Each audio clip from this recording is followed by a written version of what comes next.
sobre. Señor, toma el control del alma, cuerpo y espíritu, de nuestra mente, de nuestras actitudes, de nuestros oídos, de nuestra boca, de nuestros ojos cuando leamos la palabra. En el nombre de Jesús, la gloria sea para el Padre, para el Hijo y para el Espíritu Santo de Dios. Amén. Voy a leer un libro que me encanta mucho, la verdad. Es Números, el libro de Números. Me encanta porque ahí está el orden de Dios. El Espíritu Santo de Dios es orden. Y he aprendido mucho de la palabra cada vez que leo su bendita y poderosa palabra. Y vamos a leer Números 1. Dice, censo de Israel en Sinaí. Perdón. Habló Jehová a Moisés en el desierto de Sinaí, en el tabernáculo de reunión, en el día primero del mes segundo, en el segundo año de su salida de la tierra de Egipto, diciendo, tomad el censo de toda la congregación de los hijos de Israel por sus familias, por las casas de sus padres, con la cuenta de los nombres, todos los varones por sus cabezas. De 20 años arriba, todos los que puedan salir a la guerra en Israel, los contaréis tú y Aarón por sus ejércitos. Y estará con vosotros un varón de cada tribu, cada uno jefe de la casa de sus padres. Estos son los nombres de los varones que estarán con vosotros de la tribu de Rubén. Elisur, hijo de Sedeur. De Simeón, Selumiel, hijo de Surisadai. De Judá, Naasón, hijo de Aminadab. De Isaacar, Natanael, hijo de Suar. De Zabulón, Eliab, hijo de Elón. De los hijos de José de Efraín, Elisama, hijo de Amiud. De Manasés, Gamaliel, hijo de Pedasur. De Benjamín, Abidán, hijo de Gedeoní. De Dan, Aieser, hijo de Amisadai. De Aser, Pagiel, hijo de Ocrán. De Gad, Eliasab, hijo de Deuel. De Neptalí, hijo de Efraín. De Nan. Estos eran los hombres de entre la congregación, príncipes de las tribus de sus padres, capitanes de los millares de Israel. Tomaron pues Moisés y Aarón a estos varones que fueron designados por sus nombres y reunieron a toda la congregación en el día primero del mes segundo y fueron agrupados por familias según las casas de sus padres, conforme a la cuenta de los nombres por cabeza de 20 años arriba, como Jehová lo había mandado a Moisés. Los contó en el desierto de Sinaí, de los hijos de Rubén, primogénito de Israel, por su descendencia, por sus familias según las casas de sus padres, conforme a la cuenta de los nombres por cabeza, todos los varones de 20 años arriba, todos los que podían salir a la guerra. Los contados de la tribu de Rubén fueron 46.500. De los hijos de Simeón, por su descendencia, por sus familias, según las casas de sus padres, fueron contados conforme a la cuenta de los nombres por cabeza. Todos los varones de 20 años arriba, todos los que podían salir a la guerra. Los contados de la tribu de Simeón fueron 59.300. De los hijos de Gad, por su descendencia, por sus familias, según las casas de sus padres, conforme a la cuenta de los nombres de 20 años arriba. Todos los que podían salir a la guerra. Los contados de la tribu de Gad fueron 45.650. De los hijos de Judá, por su descendencia, por sus familias, según las casas de sus padres, conforme a las cuentas de los nombres de 20 años arriba, todos los que podían salir a la guerra. Los contados de la tribu de Judá fueron 74.600. Amén. Voy a parar acá. Cuando empecé a leer Números, Dios empezó a hablar a mi vida, a mi alma, a mi corazón y empezó a transformarme porque yo era muy desordenado. Y a partir de ahí, el Señor me fue cambiando, ¿no? Y me di cuenta de que la perfección de Dios está en el orden. Padre, Hijo y Espíritu Santo. El 1 significa unicidad de Dios. El 3, perfección, plenitud de Dios. El 7, el 12 es como decir las 12 tribus de Israel, los 12 apóstoles. Es como lo perfecto de Dios. Y yo empezaba a leer y yo decía, Señor, tú eres tan bueno. Y si empezamos a leer desde Génesis, Dios hizo, en el principio dice la Biblia que el Espíritu Santo estaba sobre la faz del abismo, sobre las aguas. Y Él dijo, hágase la luz. Y empezó a hacerlo con orden el primer día, el segundo día. Al sexto día hizo al hombre. Pero fíjense algo muy importante. Dios sabía que el hombre iba a caer. Claro que sabía, porque Dios es omnipotente, omnisciente y omnipresente. Él sabe todo. Pero Él quería saber si el hombre de verdad amaba o ama a Dios. ¿Y cómo sabe cuando Dios ama? ¿Cómo sabe Él que lo amamos? Cuando le obedecemos. Porque en la obediencia está la unidad del Espíritu Santo y el orden. Porque donde no hay orden, hay anarquía. Y un país, un ejemplo, en anarquía no puede vivir. Nosotros vivimos bajo el sometimiento del Espíritu Santo, que es el que gobierna nuestra vida, donde vamos, donde nos levantamos, donde nos acostamos. Entonces, cuando yo empezaba a leer números, yo decía, santo Dios, ¿cómo eres de bueno? Porque me enseñas, tengo que ser ordenado. Entonces yo empecé, sí, a ordenar, pero no fui yo, fue Dios. Y empecé a ordenar desde mi cartera, empecé a ordenar mi vida. Mi cartera, empecé a ordenarla. ¿Por qué? Porque a veces tenemos en la cartera cosas que nos sirven. A veces tenemos cosas en nuestro corazón que nos sirven. A veces tenemos en nuestros pensamientos cosas que nos sirven. Y nosotros somos lo que pensamos, somos lo que actuamos, somos los que caminamos. Si yo leo la Biblia todos los días, seguro que el Espíritu Santo me va a hablar todos los días. Seguro que si oro todos los días, Dios me va a hablar. Pero si no leo la Biblia, ¿cómo me va a hablar? Si no oro, ¿cómo me va a hablar? No puede Él hablarme, a no ser, bueno, también voy a decir una cosa, que Él puede hacer lo que quiera, cuando quiera y como Él quiera, porque no escogió a Aarón, sino escogió a Moisés, al tartamudo. Imagínate tú, a un tartamudo lo escogió Dios. Y no al primogénito, no lo escogió. Pero Él sabía que ese corazón solo lo tenía Moisés. Entonces yo me doy cuenta y digo, Señor, en el desorden que hay en el mundo, Dios ordena todo como Él quiere. Y ese orden está en nuestra iglesia, en los 5 ministerios y en los 9 dones del Espíritu Santo. Ahí está el orden de Dios. En los pastores, en los ancianos, en los hermanos. Y Dios mira desde arriba, porque dice la Biblia que Él lo ve todo, ¿no? Lo sabe todo. Desde el Génesis y el Apocalipsis, si nos fijamos bien, en el cielo, antes de ser creada la tierra, hubo una guerra en el cielo.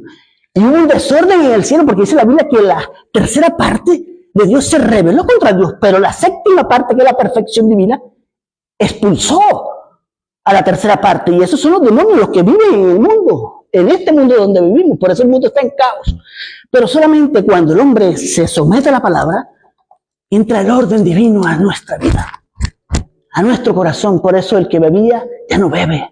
Por eso, como dice la Biblia, el que roba, ya no robe, trabaje y déle al que necesita. Entonces, lo más hermoso de Dios es el orden. Y solamente puede haber orden en nosotros si mora el Espíritu Santo de Dios. Cuando empezamos a ordenar nuestra vida, nuestras familias empiezan a cambiar. Los esposos empiezan a convertirse a Dios. Las mujeres empiezan a convertirse a Dios. Los hijos empiezan a convertirse, porque es que el orden viene desde arriba. El orden viene desde arriba y la palabra de Dios es tan veraz. Por eso Él sana enfermos, echa demonios fuera, levanta paralíticos, resucita muertos, porque Él es el orden perfecto. Dice la Biblia, no lo digo yo, que si hubiesen escrito los escribas todas las cosas que Jesús hizo, no hubiese dónde ponerlos. La Biblia no fue escrita por Dios, o sea, no fue escrita por culpa de Dios, sino por culpa de nosotros. Porque a través de la palabra, tú y yo tenemos vida eterna si la seguimos y si la obedecemos. Entonces, lo más importante es el orden. Esta mañana estudiaba, el tabernáculo estaba estratégicamente puesto del norte al sur, oriente y occidente, todo cubierto. Como decir la Biblia acá, y toda cubierta. Nadie podía entrar ahí. Por eso el Señor mandó a Moisés, por nombres escritos, por jefes de millares, a ordenar al pueblo, a los hombres, para que combatiesen. Porque si no combatiese un hombre, pues los enemigos iban a acabar a Israel. Como pasa ahora, si el hombre es la cabeza, Cristo, el hombre es la mujer, y el hombre es el que dirige a la mujer. Y cuando el hombre es un buen cabeza de familia, conforme a la voluntad de Dios, el hogar va perfecto. Entonces nosotros, los hombres, somos los que tenemos la responsabilidad de los hogares, o de nuestros hogares. Y yo le decía, y entonces Dios es tan hermoso que la tribu de Judá, fíjense una cosa, era la mayor de todas las tribus. De las 12 tribus, era la mayor. Después venía Isaacar y Zabulón. Y si estudiamos la Biblia, los hombres de Zabulón eran guerreros, pero guerreros de verdad, que le temían a ellos. Pero no lo temían porque eran simples hombres, o porque eran grandes, o fuertes, o valientes. Le temían porque el Espíritu Santo de Dios vivía en ellos, porque ellos obedecían la palabra. Solamente cuando el pueblo se alejaba de Dios, era que venía la maldición, como dice el Salmo 78. Cuando los bendigo, se alejan, pero cuando los aprieto y si vienen, ay Señor, y así somos nosotros. Entonces yo le doy gracias a Dios por su bendita y poderosa palabra, porque cuando ordenamos nuestra vida, no hay milagro que no venga, no hay prosperidad que no venga a tu vida, porque Dios te ve. ¿Y cuál es la prosperidad? Que mora el Espíritu Santo de Dios en nuestra vida. Esa es la prosperidad realmente del hombre, porque cuando el Espíritu Santo de Dios mora en nosotros, no hay nada ni nadie que pueda ir en contra de nosotros. Nadie puede ir en contra de ti si mora el Espíritu Santo de Dios en tu corazón. Pero tú tienes que dejarle a Él que organice, porque Él es el único que puede organizar la vida de nosotros, ¿no? Nosotros no podemos. No podemos. Si no es por Dios, no podemos. Ustedes están acá o estamos acá, es porque Dios vive en ti. Y cada día, y cada minuto, y cada segundo de nuestra vida, cuando le dejamos que Dios obre, Él obra.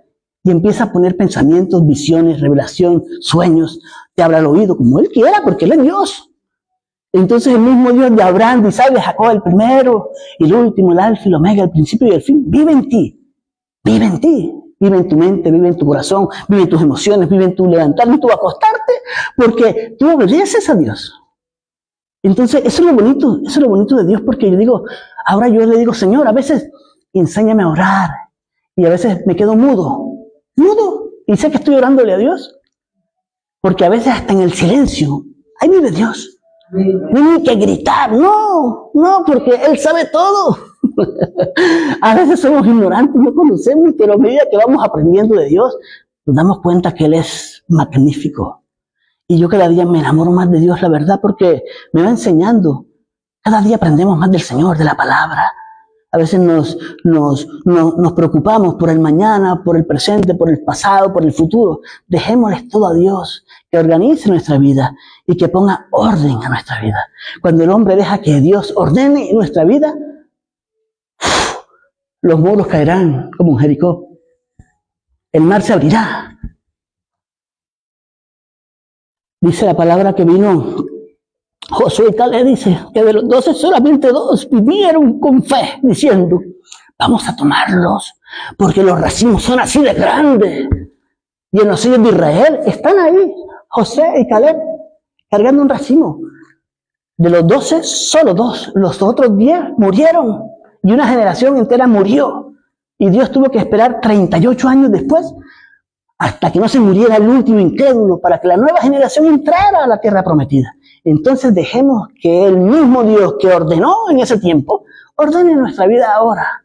Y vamos a orar un minuto para que sea Él ordenándolo. ¿Por qué es Él? Es Él, yo no soy nada. Ni nosotros somos nada. Solo el que vive en los cielos, en la tierra, hasta debajo de la tierra, como dice la Biblia. Y hasta debajo de la tierra, Él está, imagínate tú. Así que hay algo imposible para Dios. No hay nada imposible para Dios. Ni para ti, ni para mí, que somos los que creemos y tomamos estas promesas y confiamos como confió Josué, Caleb y Moisés. Aleluya. Señor, gracias por tu bendita y poderosa palabra. Porque sabemos que tú nos enseñas cada día más. Que tú nos cambias, Señor, que tú nos transformas, que tú pones en nuestra mente la mente de Cristo, como dijo el apóstol Pablo, ya no vivo yo, más vive Cristo en mí, y que no sea la voluntad de nosotros los hombres, sino que sea tu santa y pura voluntad en este lugar, en nuestra iglesia, en la casa, en el trabajo, donde vayamos. Y que el pueblo que no conoce a Dios, conozca a Dios a través de estos servidores. Para la gloria y honra de Cristo. Y el pueblo de Dios le da las gracias a Dios. Gracias por tu palabra. Gracias, Señor, porque tu palabra es veraz, santa y pura. No hay nada mejor que tu palabra. Dice la Biblia que es aceite fresco, olor fragante. Aleluya, aleluya. La unción del poder del Espíritu Santo mora y vive en nosotros para siempre, conforme a tu voluntad. Y te doy gracias, Señor. Gracias, Padre, gracias. Aleluya. Ayúdanos a ser ordenados. Ayúdanos a ser santificados. Ayúdanos a obedecer tu palabra. Al sí sea sí, al no sea no. Y a ser prudentes, al ser sabios, al ser, como dice la Biblia, mansos como palomas y astutos como serpientes para traerte almas, que eso es lo que necesitamos. Aleluya, para que ellas sean salvas conforme a tu santa y pura voluntad. Y te doy gracias, Señor. Y el pueblo dice, en el nombre de Jesús, amén. Aleluya.